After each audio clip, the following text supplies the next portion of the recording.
falar sobre esse assunto, né, sobre esse cenário político no país nesta última semana de convenções partidárias, nós vamos conversar agora com o cientista político Rafael Cortes.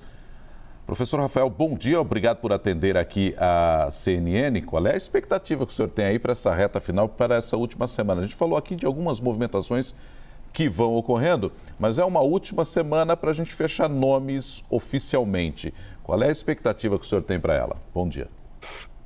Bom dia, Donata, todo mundo que está nos ouvindo. É uma expectativa importante, né, de olhar com cuidado esses próximos passos, né, na definição das ofertas das candidaturas, não só para presidente, mas, sobretudo, a articulação dessa disputa presidencial nos estados, né? A matéria acabou de mostrar, e vocês estavam debatendo os dilemas dessa articulação política, né? Então, tem a existência de candidatura do Bivar, mas isso não se traduz em apoio do partido por conta de resistências estaduais, e todas as candidaturas enfrentam dilemas desse tipo. O ideal para quem vai disputar a eleição para presidente é que ele consiga replicar nos estados, especialmente nos estados mais importantes, o conflito na eleição nacional, para que a campanha ganhe musculatura, né? A eleição presidencial é uma eleição que o candidato a presidente tem que viajar bastante, então é difícil fazer campanhas simultaneamente, então ele precisa desses palanques estaduais. Então agora, essa última semana, em boa medida, vai ajustar esses últimos entraves de cada candidatura para aí, sim, a gente focar nos discursos, das propostas, até chegar ao momento do voto. Rafael, Tainá Farfan falando agora com você. A gente estava comentando agora há pouco sobre a possível desistência de Bivar nessa corrida ao Palácio do Planalto. Também a gente tem acompanhado as notícias com Janones flertando com Lula, né, e podendo já apoiar ele para essa corrida ao Palácio do Planalto. Quais são os efeitos, como impactam, né, essas movimentações daqui para frente, nessa corrida para a presidência da República e para as eleições? Olha, Tana, a sua pergunta é importante porque ajuda a desmistificar um pouco a ideia de que determinado candidato, quando ele desiste, não significa que seus eleitores automaticamente vão apoiar o candidato alternativo. Então, se o Janones, por exemplo, der apoio à candidatura do ex-presidente Lula, isso não significa que esse eleitor vai naturalmente apoiar a candidatura do ex-presidente. É preciso campanha, é preciso de construção política. E, em alguns casos, essa relação é mais complicada. O que acho que é importante de saída? Do ponto de vista da candidatura, especialmente do PT, é importante que menos candidatos apareçam para essa polarização ficar ainda mais clara, porque uma parte da estratégia do PT é fazer naturalmente a crítica ao governo Bolsonaro e ser o caminho natural para aqueles eleitores insatisfeitos. Então, quanto menos rivais tiver na busca entre aquele eleitor que não gosta do governo, tanto melhor para a candidatura do ex-presidente Lula. E não é por um acaso que a campanha faz todo um esforço para conseguir retirar o quanto possível os candidatos das disputas. Não conseguiu, naturalmente, com todo sucesso, unir a esquerda. A candidatura do Ciro Gomes, por exemplo, está posta, mas a direção é essa: tentar se tornar um monopolista entre os eleitores que não gostam do governo Bolsonaro. Professor, o que é que leva a uma passagem de votos de um candidato que desiste para o outro que ele passa a apoiar? É ele deixar claro, por exemplo, que esse candidato que ele está apoiando, de algum modo, está englobando as propostas que ele tinha em mente, ou não necessariamente para o eleitor precisa muito mais que isso? Passa por aí, não é uma condição suficiente, mas certamente é bom fazer algum aceno em termos programáticos para que esse candidato justifique por que ele desistiu, justifique o apoio, e em algum momento, quando eles forem fazer campanhas juntos, que tenha um pouco mais de apelo. Então, acho que esse é o primeiro ponto. O outro ponto vem de uma transferência, consequência do aumento de competitividade. Pensa o eleitor que não gosta do governo Bolsonaro e, portanto, vai procurar alguma alternativa. Aos poucos, ele vai percebendo que tem candidatos que são mais competitivos. O eleitor, em geral, não gosta de jogar o voto fora. Por isso que a gente vê os resultados, uma concentração muito forte de forças nas eleições majoritárias. Isso deve se repetir na eleição presidencial de 2022. Então, uma outra parte, Nonato, da transferência não vem pela questão programática, mas vem pelo fato de que vai aparecendo aqueles nomes que têm mais força e o eleitor, naturalmente, vai caminhando ao longo da campanha para essa candidatura. O resultado disso é quase sempre uma eleição. Pode até ter muito candidato nominal, mas a força relevante mesmo são em poucos, e 2022 deve trazer uma dinâmica muito parecida. Rafael, pegando o gancho da alternativa que você comentou, na sua avaliação, quais são as chances de uma terceira via emplacar nessa reta final?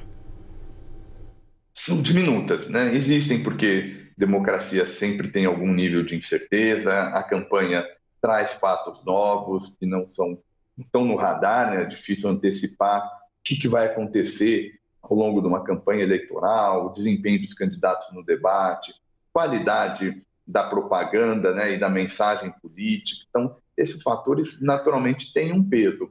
Agora, Tainá, quando a gente olha as condições mais estruturais, né, não são um cenário muito positivo para a candidatura de terceira via ter uma musculatura mais interessante. E aí acho que o principal problema para esse cenário é a terceira via. Primeiro, na verdade, a gente fala terceira via, mas é no plural, então tem várias alternativas. Tem pelo menos Ciro e Simone Tebet, por exemplo. Mas mais do que isso, né, é o que diz essa candidatura alternativa. Encontrar esse apelo, essa identidade para fazer com que o eleitor, que não gosta nem de Lula, nem de Bolsonaro, mas consiga identificar o que essa candidatura propõe. E isso é muito difícil num cenário em que a campanha ficou mais enxuta e já tem candidatos com muita exposição. A eleição de 2022 ela tem uma marca. Ela vai colocar frente a frente dois nomes que já têm um conhecimento muito alto junto ao eleitorado, né? São nomes que ou já foi presidente ou ainda é presidente. Então, isso dificulta quem está querendo puxar um voto de candidato já muito conhecido.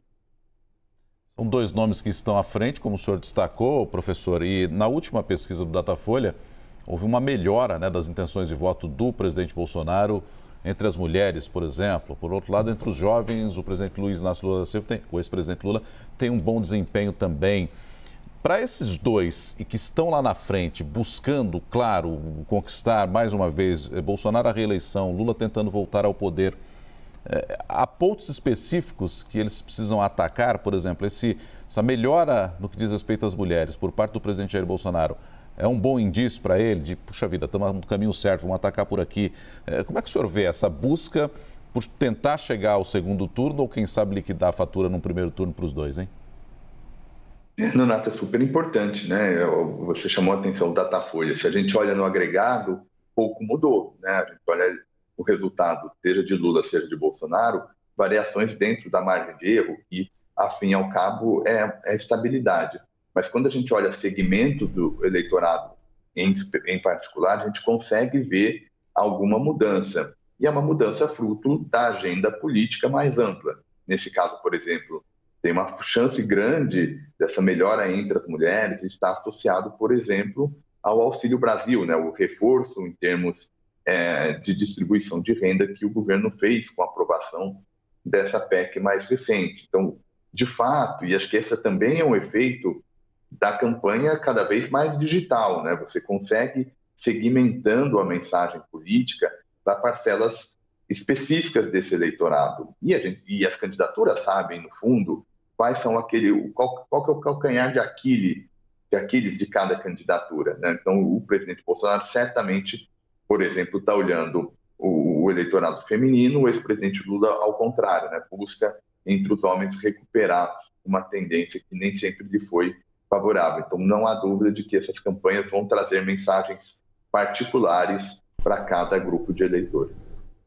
Rafael, a gente ainda tem uma indefinição em relação a quem vai ocupar a vice em algumas chapas, especialmente aí na terceira via. Simone Tebet, segundo apurações, aguarda ainda aquelas convenções regionais no Rio Grande do Sul, não ela, mas a federação, né, que são os partidos que têm na mão essa vaga de vice, Ciro Gomes também. Qual que é a importância da definição do nome do vice nessa campanha? Você acha, na sua avaliação, que já deveria ter sido definido? Isso impactaria de forma positiva na campanha eleitoral e na projeção dos nomes ou não? Não, Dani, acho que isso é um efeito importante, né? A gente comentava na resposta anterior. Quando você tem uma identidade mais clara dessa candidatura, é mais fácil para o eleitor começar a prestar atenção. Um dos problemas da terceira via, não só na escolha do vice, mas no fundo, se a gente olhar com um pouquinho de cuidado, até no nome seria candidato, né? Demora para encontrar essa costura e isso prejudicou aquelas forças políticas que estão tentando buscar um voto alternativo a Lula e Bolsonaro. O vice, em especial, como compõe a chapa, tem um destaque maior, tanto no momento da eleição, ou seja, dele sinalizar alguma coisa para o eleitor, trazer um partido para a coligação para aumentar o tempo de TV. Então, o vice expressa muita coisa. A escolha do vice é bastante complexa. Mas quando a gente olha para os candidatos mais importantes, aqueles que de fato têm chances reais na disputa de 22, o vice também importa muito para a governabilidade, para como é que vai ser o estilo do mandato se eventualmente aquele nome for eleito. Pega, por exemplo, a questão do presidente Lula, né, do ex-presidente Lula. Escolhe como vice um nome que era rival, né, que era do PSDB, o Geraldo Alckmin, agora no PSB. Isso traz um choque e traz também uma indicação de que ele pretende ampliar a sua base natural para conquistar a tal da governabilidade, e a gente poderia fazer o mesmo raciocínio para a escolha do vice da candidatura a Bolsonaro. General Braga Neto, um nome de confiança pessoal do presidente, sem fazer tanto apelo junto aos partidos tradicionais, mas que de alguma maneira o presidente se sente mais seguro, porque o primeiro mandato do governo Bolsonaro foi um mandato em que o presidente foi bastante questionado. Então ele me parece, ao escolher o general Braga Neto, buscar essa segurança maior em termos políticos. Sem contar, né, professor, que vice tem história aqui no Brasil, então tem que ficar de olho mesmo. Agora, professor Rafael, além, claro, da questão do vice, como o senhor destacou, para ter governabilidade, tem também a eleição para os estados, né? Porque alguns estados também têm importância fundamental posteriormente para a atuação de um presidente da República, né? Porque são estados que têm força, são estados que têm que governar de algum modo também pensando como o presidente pensa, ou seja, a eleição estadual também é outro ponto de atenção, imagino, desses candidatos ao Palácio do Planalto, não? Donato, tanto no momento do voto, né, da campanha eleitoral, mas, de novo, também na hora de governar, especialmente se a gente olhar a agenda política, a gente vai lá encontrar questões que lidam muito com o pacto federativo, né, com a relação da União com os estados e municípios. Peguem, por exemplo, a questão da reforma tributária. Ela passa necessariamente pela questão do conflito federativo, né?